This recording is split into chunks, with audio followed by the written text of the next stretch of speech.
wabarakatuh. Selamat siang, salam sejahtera kita semua.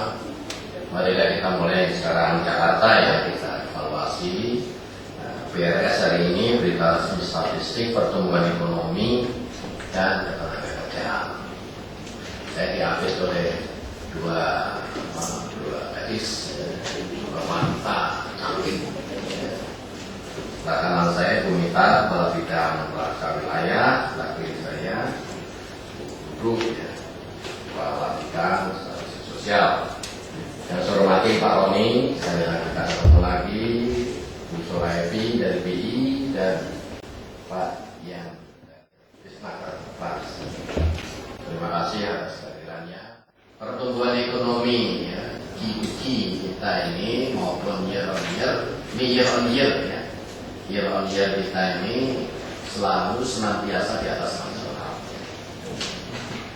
Kalau dikaitkan dengan BRS hari Jumat, masih ingat kalau inflasinya kita juga di atas nasional. Nah ini ya, aneh Jakarta ya, pertumbuhan ekonominya juga di atas nasional, inflasinya juga di atas nasional ya. Jadi ini barangkali ya, ini dari Ibu BI ini, Mbak Evi dari BI ini barangkali ya, perlu penguatan atau instrumen dari kebijakan moneter gitu, sehingga Jakarta itu diharapkan lebih baik.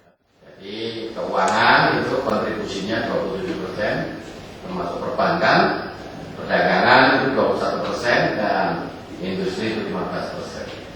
Di sini kita lihat ya, yang tumbuh positif pada triwulan 1 hanya sektor keuangan. Luar biasa ini, BI ini. Saya puji ini direktur BI yang baru bagus. Jadi 1,01. Sementara untuk perdagangan turun triwulan 1 seperti biasa, karena sektor produksinya juga turun, aktivitas jasa juga. Kemudian begitu juga dengan industri, masih mencatat pertumbuhan negatif di masyarakat DKI ini, atau apa ya, tendensi harapan masyarakat DKI ini terhadap pertumbuhan ekonomi triwulan 1 2014 masih cukup optimis ya, walaupun di bawah yang ini ya,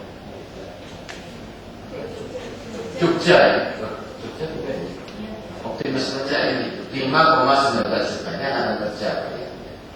Yang bekerja itu 4,68 juta. Jadi selisihnya itu merupakan penganggur.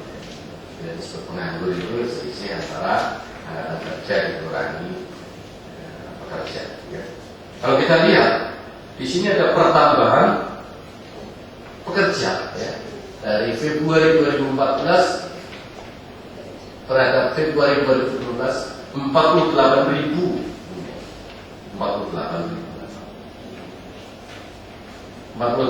selama periode 12 bulan. Kalau saya kaitkan dengan pertumbuhan ekonomi berapa tadi Pak ya? 5,99% ya. Maka tiap 1% pertumbuhan ekonomi bisa dapat sekitar 8.000 ya, kemampuan menyerap tenaga kerja. Ini sangat rendah ya. Kalau nasional itu 300.000, dulu 400, 300, bahkan ada beberapa pakar mengatakan nanti ke depan penyerapan akan peningkatan ya, penganggur dari segi tingkat penganggurannya 9,46% menjadi 9,84% atau bertambah 26.000. Kalau tadi pekerjanya bertambah 48.000, penganggurnya juga bertambah. Nanti Bu Dirut akan jelaskan. Di sini ada penganggur yang intelek, yang berintelek itu tidak ada. Terima kasih Pak. Jadi saya sampaikan mengenai pertumbuhan ekonomi di triwulan 1 2014. Jadi secara triwulan kalau dibandingkan dengan triwulan 4 2013, pertumbuhan ekonomi kita tumbuh 0,32%.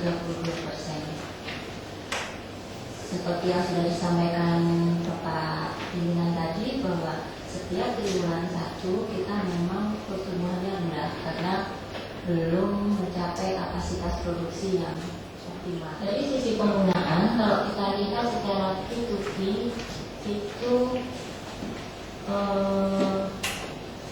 yang tumbuh positif itu adalah konsumsi rumah tangga dan ekspor. Ya, konsumsi rumah, konsumsi pemerintah, PNBP dan impornya tumbuh negatif. Dari tentang ketenagakerjaan. Mungkin sebelumnya, kalau kita bicara tentang ketenagakerjaan, fokus kita hanya pada penduduk yang berusia 15 tahun ke atas. Nah, dari penduduk yang 15 tahun ke atas tadi, kita bagi menjadi 2 bagian, yaitu yang masuk dalam angkatan kerja dan yang tidak masuk dalam angkatan kerja. Dalam hal ini disebut bukan yang angkatan kerja, yaitu penjualan antara bekerja dan penganggur.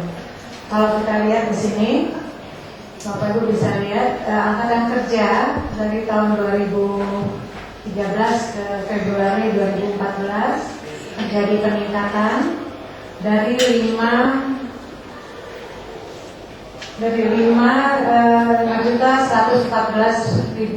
menjadi 5.189.000.